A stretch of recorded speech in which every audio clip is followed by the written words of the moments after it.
O sangue na palma da mão estava seco quando Carmen finalmente conseguiu parar de tremer. 3 horas haviam se passado desde que os homens fugiram correndo, mas ela ainda sentia o peso da faca que havia conseguido arrancar de um deles. As crianças dormiam agora, exaustas pelo terror, mas ela sabia que aquela noite mudaria tudo para sempre. O que ela não sabia era que 3 anos antes, quando perdeu o emprego na fábrica, já estava sendo preparada para este momento. Carmen sempre foi pequena, 1,55 m, 52 quilos, quando tinha sorte de comer direito. No bairro Cidade Tiradentes, zona leste de São Paulo, ser pequena significava ser invisível, e ser invisível podia ser proteção ou sentença de morte. Naquela terça-feira de março, descobriu que podia ser as duas coisas. O dia havia começado igual aos outros. Acordar às 5 da manhã, preparar o café com pão dormido, vestir Cauã de 8 anos e Letícia de 5 para a escola. O menino reclamou que o tênis estava furado de novo. A menina chorou porque queria bolacha no café da manhã. Carmen prometeu que na sexta, quando recebesse os R$ 150 da faxina da Dona Vera, compraria um calçado novo. Mentiu sabendo que mentiria. O dinheiro iria todo para o aluguel atrasado. Desde que Carlos a abandonou, grávida de Letícia, as promessas se tornaram uma linguagem própria entre ela e os filhos. Eles sabiam que talvez não fosse verdade. Ela sabia que eles sabiam, mas todos fingiam acreditar, porque era melhor que admitir que não havia dinheiro para nada, além de não passar fome. A fábrica onde trabalhava como operadora de máquina fechou quando Letícia fez 2 anos. 700 funcionários na rua de uma vez. Carmen lembrava da reunião onde o gerente explicou sobre a crise, sobre mercado internacional, sobre decisões difíceis que precisavam ser tomadas. Ela entendeu apenas uma coisa: não teria salário no final do mês. Os primeiros meses foram os mais difíceis. O seguro-desemprego ajudava, mas não era suficiente. Carmen aprendeu a esticar o arroz com mais água, a fazer a carne durar 3 dias, a explicar para as crianças que não estava com fome quando na verdade não comia para que eles pudessem comer. Cauã começou a fazer perguntas que ela não sabia responder. Por que outros meninos da escola tinham lanche e ele não? Por que não podiam comprar remédio quando Letícia ficava doente? Por que a mãe chorava sozinha na cozinha depois que eles dormiam? A primeira faxina apareceu através de uma vizinha. Dona Vera morava num condomínio no Tatuapé e precisava de alguém 2 vezes por semana. 3 horas de trabalho, R$ 50 cada dia. Era pouco, mas era alguma coisa. Carmen aceitou sem pestanejar, mesmo sabendo que teria que deixar as crianças sozinhas algumas vezes, quando não conseguisse alguém para olhá-las. Outras faxinas surgiram. Casa da Dona Regina às segundas, apartamento do Senhor José às quintas, escritório pequeno no centro aos sábados. No total, conseguia juntar R$ 400 por mês nos dias bons. Nos dias ruins, quando algum patrão cancelava ou atrasava o pagamento, ficava sem saber como pagaria a luz. A casa onde moravam era pequena. 2 cômodos, banheiro externo, quintal de 2 metros quadrados. O aluguel de R$ 300 parecia pouco para quem ganhava salário, mas para Carmen representava 3/4 de toda a sua renda. Ela chegou a procurar casas mais baratas, mas descobriu que casas mais baratas significavam lugares mais perigosos, e lugares mais perigosos significavam mais risco para Cauã e Letícia. O bairro já tinha seus problemas, tiroteios esporádicos, principalmente de madrugada. Adolescentes envolvidos com drogas que sumiam e apareciam mortos semanas depois. Mulheres que apanhavam dos maridos e vizinhos que fingiam não escutar os gritos. Carmen aprendeu as regras não escritas: não sair de casa depois das 10 da noite, não fazer perguntas sobre barulhos estranhos, não chamar a polícia a menos que alguém estivesse literalmente morrendo. Mesmo assim, ela conseguia manter certa normalidade. As crianças iam para a escola todos os dias. Ela trabalhava durante a semana. Aos domingos, assistiam televisão juntos no sofá que havia comprado em 24 parcelas quando ainda tinha emprego fixo. Cauã começou a desenhar melhor. Letícia aprendeu a amarrar o tênis sozinha. Eram pequenas vitórias que ajudavam Carmen a acreditar que conseguiriam sair dali algum dia. A primeira vez que pensou em desistir foi quando Letícia ficou com pneumonia. A menina tinha febre há 3 dias. Tossia tanto que não conseguia dormir. Carmen levou ao posto de saúde, mas não tinha pediatra. Foi para o hospital. Ficou 8 horas na fila com a filha queimando de febre no colo.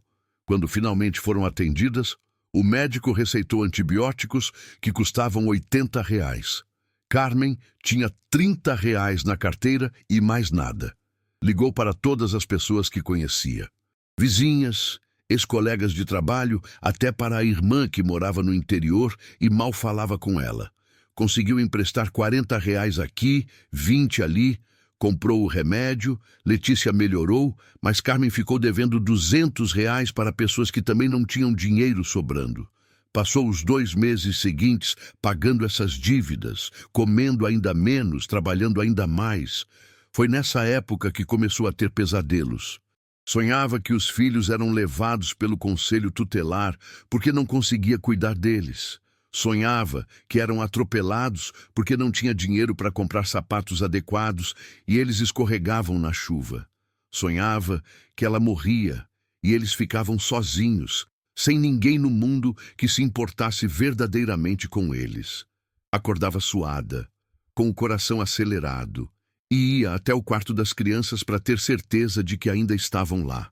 Cauã dormia abraçado com um ursinho que ela havia encontrado no lixo e lavado várias vezes até ficar cheiroso.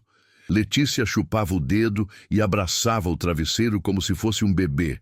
Ver os dois dormindo era a única coisa que a acalmava nessas madrugadas. Durante o dia, tentava ser forte, preparava o almoço cantando, ajudava Cauã com o dever de casa, brincava de boneca com Letícia.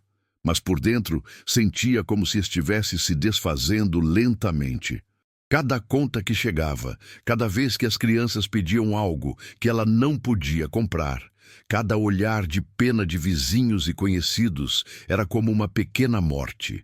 A situação piorou quando Dona Vera decidiu que não precisava mais de faxineira. Não deu explicação, apenas disse que estava economizando. Era mentira, Carmen sabia. Dona Vera havia reclamado várias vezes que ela não limpava os vidros do jeito certo, que demorava muito no banheiro, que às vezes chegava alguns minutos atrasada. A verdade é que Dona Vera nunca havia gostado dela e agora tinha uma desculpa para dispensá-la. Perder R$ 150 por mês significava não conseguir pagar o aluguel inteiro. Carmen conversou com o proprietário, um homem seco que cobrava pontualidade acima de tudo. Ele deu 1 mês de prazo. Se não pagasse o valor completo até o final de abril, teria que sair. Foi quando começou a aceitar trabalhos de fim de semana que antes recusava. Lavar roupa para vizinhas, limpar o salão de beleza da esquina de madrugada, ajudar na organização de uma festa infantil, carregando mesas e cadeiras que pesavam mais que ela. O corpo começou a doer constantemente. As costas, os braços, os pés. Algumas noites chegava em casa tão exausta que mal conseguia tomar banho antes de cair na cama. Cauã começou a perceber que algo estava errado. Fazia perguntas mais diretas, oferecia ajuda com coisas que não conseguia fazer, ficava quieto demais para uma criança de 8 anos. Uma tarde, Carmen o encontrou tentando contar as moedas que ela guardava num pote de margarina vazio. Ele queria saber se tinha dinheiro suficiente para comprar comida para o jantar. Naquela noite, depois que as crianças dormiram, Carmen chorou de um jeito que não chorava há meses. Era um choro de raiva, de exaustão, de medo de não conseguir proteger os filhos do mundo. Chorou até não ter mais lágrimas, até a cabeça doer, até conseguir dormir de puro cansaço. A ideia de trabalhar de noite surgiu através de uma conversa no ponto de ônibus.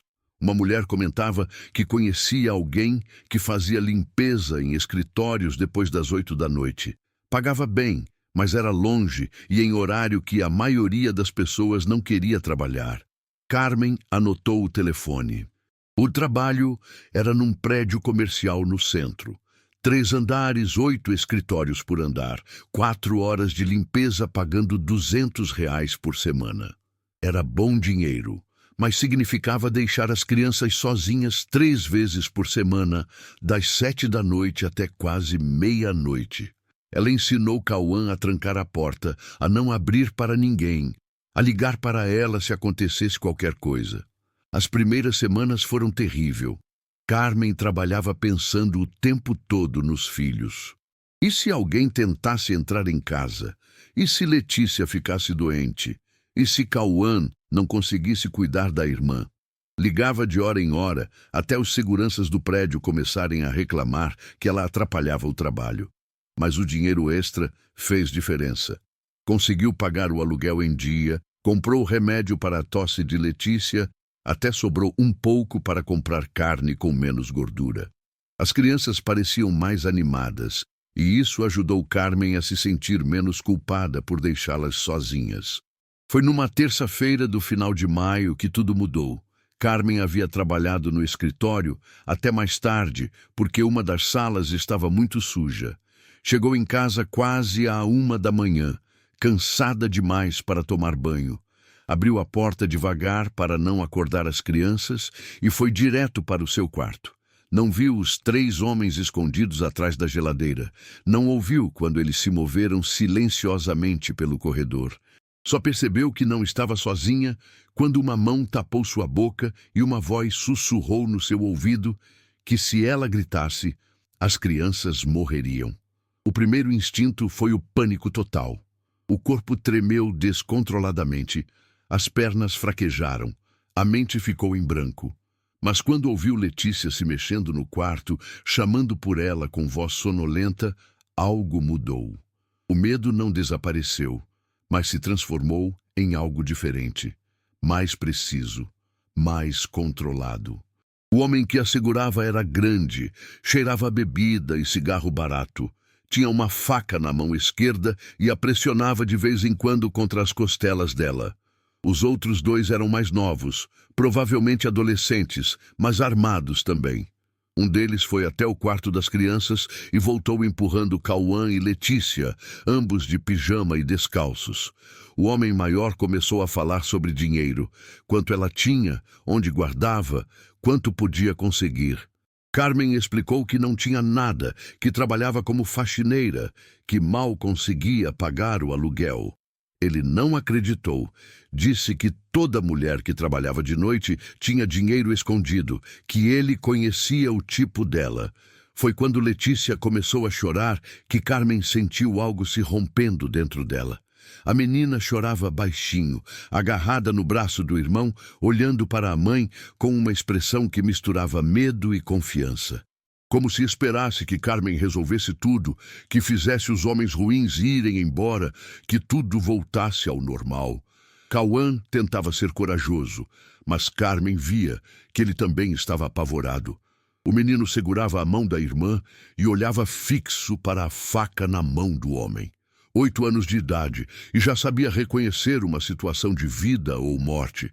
Carmen percebeu que, independentemente do que acontecesse com ela, as crianças nunca mais seriam as mesmas depois daquela noite. O homem começou a revirar a casa, jogou roupas no chão, quebrou a televisão procurando dinheiro que pudesse estar escondido atrás. Os 2 mais novos iam atrás dele, pegando qualquer coisa que pudesse ter valor.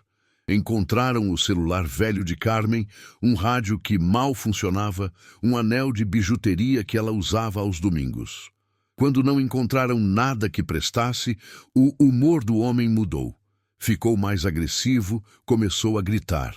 Disse que não ia sair dali sem nada, que ela estava mentindo, que ele ia fazer ela falar onde estava o dinheiro. Apontou a faca para Cauã e disse que se ela não falasse a verdade, ia começar pelo menino. Foi nesse momento que algo definitivo aconteceu na mente de Carmen. Uma clareza fria tomou conta de todos os seus pensamentos. Ela entendeu que aqueles homens não iam embora apenas com dinheiro.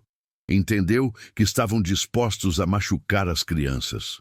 Entendeu que não havia ninguém para ajudá-la, nenhum vizinho que fosse aparecer, nenhuma patrulha que fosse passar na rua naquele horário. Se alguém fosse salvar seus filhos, seria ela. O homem se aproximou de Cauã com a faca. Carmen disse que tinha dinheiro escondido no quintal, dentro de uma lata enterrada perto do tanque. Era mentira, mas ela precisava que ele se afastasse das crianças. 2 dos homens foram para o quintal, deixando apenas o mais jovem vigiando eles na sala. O rapaz não devia ter mais que 16 anos. Nervoso, suava muito, olhava o tempo todo para a porta como se quisesse sair correndo. A arma na sua mão tremia ligeiramente. Carmen percebeu que ele estava mais assustado que ela. Quando os outros começaram a cavar no quintal, Carmen sussurrou para o rapaz que ele ainda podia ir embora, que não precisava ficar ali, que ainda estava em tempo de não se envolver numa coisa séria. Falou como se fosse mãe dele, com a voz calma e carinhosa que usava para acalmar Cauã quando ele tinha pesadelos. Por um segundo, pareceu que ia funcionar. O rapaz abaixou um pouco a arma, olhou para ela com expressão confusa. Mas antes que pudesse decidir qualquer coisa, os outros voltaram do quintal, furiosos por não terem encontrado nada. O homem maior agarrou Carmen pelo cabelo e pressionou a faca contra o pescoço dela. Disse que ela tinha mentido, que agora eles iam fazer ela pagar. Olhou para as crianças e disse que ia começar por elas, que ela ia assistir tudo antes de morrer. Letícia começou a chorar mais alto. Cauã se colocou na frente da irmã, mesmo sendo menor que os homens, mesmo estando sem chance alguma. O gesto quebrou qualquer resquício de medo que ainda restava em Carmen. Ver o filho de 8 anos tentando proteger a irmã com o próprio corpo foi como receber uma descarga elétrica que acordou tudo que ela não sabia que tinha dentro de si. Carmen não lembrava de ter aprendido a lutar. Não lembrava de ter assistido filmes de ação ou lido sobre técnicas de defesa pessoal. Mas quando o homem relaxou ligeiramente a pressão da faca para olhar para as crianças, seu corpo reagiu por instinto puro. Jogou a cabeça para trás com força, acertando o nariz dele. Quando ele cambaleou, agarrou o braço que segurava a faca e começou a lutar por ela. Era mais forte que ela, mas a surpresa deu a Carmen alguns segundos de vantagem. Segundos que ela usou para gritar para Cauã pegar Letícia e correr para o quarto, trancar a porta e não sair por nada no mundo. A luta pela faca durou menos de 1 minuto, mas pareceu uma eternidade. Carmen sentia as mãos cortando na lâmina, o homem tentando empurrá-la para o chão, os outros 2 gritando e tentando ajudá-lo. Ela não pensava, apenas reagia, mordia, chutava, arranhava, usava qualquer parte do corpo que pudesse usar como arma. Conseguiu arrancar a faca das mãos dele quando um dos mais novos tentou agarrá-la por trás. O movimento fez com que ela se desequilibrasse e caísse, mas levou a arma junto. Quando se levantou, estava sangrando das mãos e do rosto, mas tinha a faca. Os 3 homens pararam de se mover. Ficaram olhando para ela como se não conseguissem acreditar no que estava acontecendo. Uma mulher de 52 quilos, ferida, sozinha, mas armada e claramente disposta a usá-la contra eles. Carmen falou com uma voz que não reconheceu como sua. Disse que eles tinham 10 segundos para sair da casa dela ou ela ia começar a cortar. Não era ameaça vazia. Pela primeira vez na vida, Carmen sabia com absoluta certeza que era capaz de matar alguém se fosse necessário para proteger os filhos. O homem maior tentou argumentar. Disse que ela não ia fazer nada, que era só uma mulherzinha assustada. Carmen deu um passo na direção dele com a faca levantada. O movimento foi pequeno, mas algo nos olhos dela fez com que ele recuasse. Os 2 mais jovens já estavam se movendo em direção à porta. Queriam sair dali, estava claro. O mais velho hesitou por mais alguns segundos, como se o orgulho não deixasse aceitar que tinha sido derrotado por uma mulher pequena e sozinha. Mas quando Carmen deu outro passo na direção dele, decidiu que não valia a pena descobrir até onde ela estava disposta a ir. Os três saíram correndo, literalmente correndo, tropeçando uns nos outros para sair mais rápido. Carmen trancou a porta, encostou a geladeira na frente dela e só então permitiu que as pernas cedessem. Sentou no chão da cozinha, ainda segurando a faca, tentando processar o que havia acabado de acontecer. As mãos tremiam tanto que mal conseguia segurar a arma. O sangue dos cortes pingava no piso, formando pequenas poças vermelhas. Cauã apareceu primeiro, saindo devagar do quarto com Letícia atrás dele. Os dois estavam pálidos, assustados, mas vivos e sem ferimentos. Correram para Carmen e a abraçaram, todos chorando juntos ali no chão da cozinha, cercados por roupas espalhadas e móveis quebrados. Carmen não chamou a polícia. Sabia que não adiantaria. Os homens já estavam longe, provavelmente nem do bairro eram. A polícia faria perguntas, preencheria relatórios, talvez fizesse uma ou duas perguntas para vizinhos e depois esqueceria do caso. Ela limpou os cortes com álcool, ajudou as crianças a arrumarem os brinquedos quebrados e colocou um colchão na sala para que os três dormissem juntos naquela noite. Nos dias seguintes, Carmen esperava que a vida voltasse ao normal, que o medo diminuísse, que as crianças esquecessem, que ela conseguisse fingir que nada havia mudado.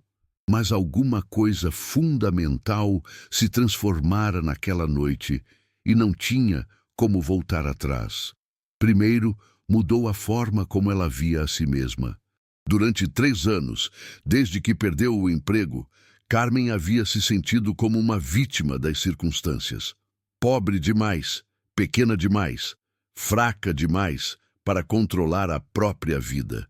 Descobrir que era capaz de lutar contra 3 homens armados para proteger os filhos fez com que questionasse todas as outras limitações que havia aceito como verdade. Se podia enfrentar assaltantes, por que não podia procurar trabalhos melhores? Se conseguia ser corajosa numa situação de vida ou morte, por que aceitava ser tratada mal por patrões que sabiam que ela precisava do dinheiro? Se era capaz de proteger os filhos contra homens violentos, por que não conseguia protegê-los contra a pobreza? Carmen começou a procurar oportunidades que antes nem considerava. Inscreveu-se num curso gratuito de cuidadora de idosos oferecido pela prefeitura. Era de manhã 2 vezes por semana e ela teria que deixar as crianças sozinhas mais algumas horas. Mas era um investimento. Cuidadoras ganhavam mais que faxineiras, tinham horários mais regulares, às vezes até carteira assinada. O curso durou 3 meses. Carmen aprendeu sobre primeiros socorros, medicamentos básicos, como ajudar pessoas com dificuldades de mobilidade. Mais importante que isso, aprendeu que era capaz de estudar, de reter informação, de passar em provas. Havia esquecido que era inteligente durante os anos, lutando apenas para sobreviver. A primeira oportunidade como cuidadora surgiu através de uma colega do curso. Dona Conceição, uma senhora de 80 anos que havia quebrado o quadril, precisava de alguém para ajudá-la durante a recuperação. 4 horas por dia, R$ 600 por mês, todos os direitos trabalhistas. Era quase o dobro do que Carmen ganhava com todas as faxinas juntas. Dona Conceição era exigente, mas justa. Não gritava quando Carmen cometia erros. Explicava com paciência o que queria que fosse feito. Pagava sempre em dia. Pela primeira vez em anos, Carmen teve a sensação de que seu trabalho era valorizado. Não era apenas alguém que limpava a sujeira dos outros, era alguém que cuidava, que fazia diferença na vida de outra pessoa. Com a renda mais estável, conseguiu fazer pequenas melhorias na casa. Comprou um guarda-roupa usado para as crianças guardarem as roupas organizadas. Trocou o chuveiro que vivia quebrado por um novo. Até conseguiu comprar tênis novos para Cauã, que havia crescido e não conseguia mais usar os que tinham furos. Mais importante que as melhorias materiais foi a mudança no relacionamento com os filhos. Carmen não precisava mais esconder preocupações o tempo todo. Podia ser honesta sobre as dificuldades sem fazer com que se sentissem culpados. Cauã voltou a fazer perguntas normais de criança, sobre escola, sobre amigos, sobre coisas que não tinham relação com dinheiro ou sobrevivência. Letícia começou a sorrir mais. A menina havia ficado mais quieta depois da invasão. Acordava algumas noites chorando. Tinha medo de ficar sozinha no quarto. Mas com o tempo, e principalmente vendo a mãe mais confiante, foi recuperando a personalidade alegre que tinha antes. 6 meses depois do curso, Carmen conseguiu outro trabalho como cuidadora. Desta vez, para um senhor com diabetes que precisava de ajuda para tomar os remédios e fazer curativos. Mais R$ 400 por mês, 2 horas por dia. No total, estava ganhando R$ 1.000 mensais, quase 3 vezes mais que no período da faxina. Foi quando decidiu se mudar. A casa onde moravam não tinha mais apenas as memórias ruins da invasão. Tinha se tornado pequena demais para os sonhos que Carmen começara a ter novamente. Encontrou um apartamento pequeno num conjunto habitacional a 15 minutos do bairro onde viviam. 2 quartos, sala, cozinha, área de serviço. R$ 500 de aluguel, mas valia a pena. O dia da mudança foi uma celebração silenciosa. Carmen olhou pela última vez a casa onde havia passado os piores anos da sua vida, onde havia descoberto o que era capaz de fazer pelos filhos, onde havia começado a se transformar na pessoa que sempre poderia ter sido. Trancou a porta e não olhou para trás. No apartamento novo, Cauã e Letícia teriam um quarto só para eles. Carmen dormiria na sala mesmo, numa cama que se transformava em sofá durante o dia. Era perfeito. As crianças poderiam ter privacidade. Ela poderia receber as pessoas que cuidava se fosse necessário. Todos teriam mais espaço para crescer. 3 meses depois da mudança, Carmen recebeu uma proposta que não esperava. A filha de Dona Conceição queria contratá-la para cuidar da mãe em período integral. 8 horas por dia, carteira assinada, R$ 2.000 por mês, mais benefícios. Era mais dinheiro do que ela havia ganhado na fábrica antes de ser demitida. Aceitar significava deixar as crianças sozinhas durante o dia inteiro, já que seria um trabalho das 7 da manhã às 3 da tarde. Mas também significava estabilidade real pela primeira vez em anos. Significava poder pagar plano de saúde para os 3, poder comprar roupas sem contar cada centavo, poder pensar em futuro em vez de apenas em sobrevivência. Conversou com Cauã e Letícia sobre a decisão. Explicou que ela precisaria trabalhar mais horas, mas que em compensação eles teriam uma vida melhor. Cauã, que agora tinha 9 anos, disse que conseguia cuidar de Letícia depois da escola. Letícia disse que ia ser uma menina boa e não ia dar trabalho para o irmão. A conversa fez Carmen perceber como os filhos haviam amadurecido. Não porque tivessem perdido a infância, mas porque haviam aprendido que a família funcionava quando todos faziam sua parte. Que proteger uns aos outros era responsabilidade de todos, não apenas dos adultos. O primeiro mês no emprego novo foi uma adaptação. Carmen saía de casa às 6:30 da manhã, deixava as crianças prontas para a escola. Voltava às 4 da tarde, quando eles já estavam em casa há 2 horas. Cauã realmente cuidava bem da irmã, ajudava com o dever de casa, esquentava a comida que Carmen deixava pronta. Aos poucos, uma nova rotina se estabeleceu. Uma rotina que incluía pequenos luxos que haviam sido impossíveis durante anos. Pizza no final de semana, cinema uma vez por mês, roupas compradas em loja em vez de sempre usadas. Nada exagerado, mas o suficiente para que as crianças sentissem que não eram mais pobres da forma desesperadora de antes.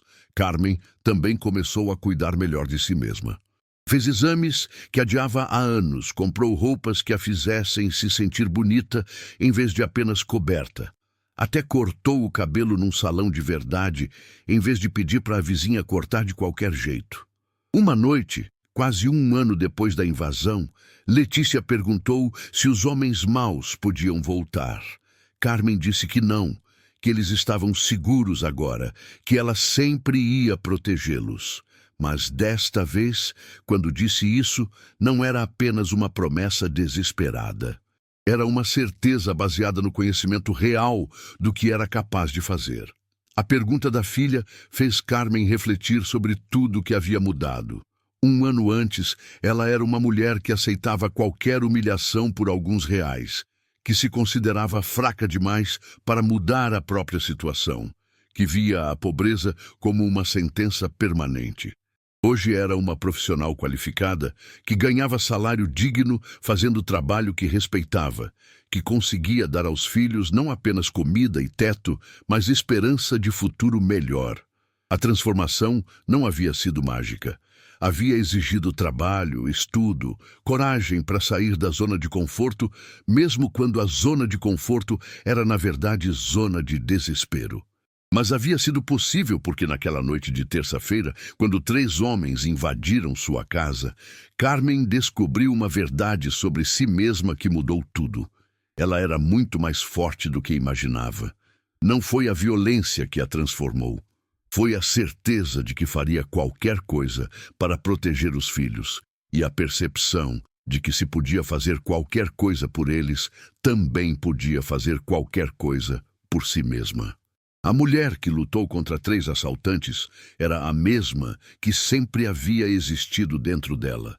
Só precisava de uma razão suficientemente importante para aparecer. 2 anos depois, Carmen olha pela janela do apartamento e vê Cauã jogando futebol no pátio do prédio, Letícia brincando de pular corda com as amigas. As crianças são saudáveis, felizes, têm amigos, vão bem na escola. Ela tem trabalho que gosta, dinheiro para as necessidades e até alguns desejos, relacionamento respeitoso com os patrões. Não é uma vida rica, mas é uma vida com dignidade. É uma vida onde ela não precisa aceitar desrespeito porque está desesperada. É uma vida onde pode fazer planos que vão além de conseguir chegar ao final do mês. É uma vida que ela construiu com as próprias mãos, depois de descobrir que suas mãos eram mais fortes do que imaginava. Na gaveta da cômoda, Carmen ainda guarda a faca que arrancou do assaltante naquela noite, não como troféu, mas como lembrete. Lembrete de que quando a situação exige, ela é capaz de lutar. Lembrete de que proteção verdadeira não vem de se esconder dos problemas, mas de enfrentá-los com toda a força disponível. Lembrete de que a mesma coragem que serviu para salvar os filhos também serve para construir uma vida melhor todos os dias.